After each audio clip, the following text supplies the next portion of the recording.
Now let's look at rotation matrices. When you rotate a reference frame about the x-axis, the 4x4 transformation matrix looks as follows.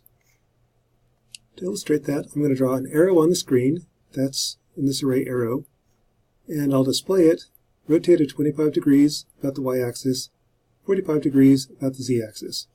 What that looks like in MATLAB is the following.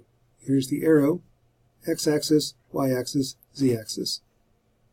Now if I take that arrow and rotate it about the x-axis by 5 degrees every iteration and keep iterating, what it looks like is the following.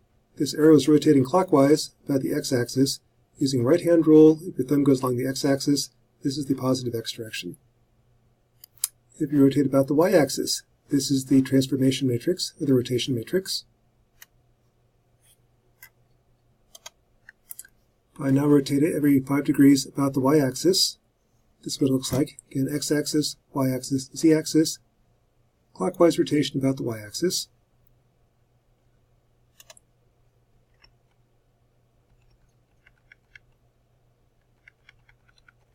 And finally, rotating about the z-axis. Here's the rotation matrix.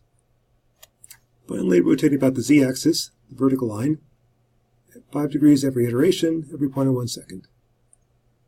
That illustrates the rotation matrices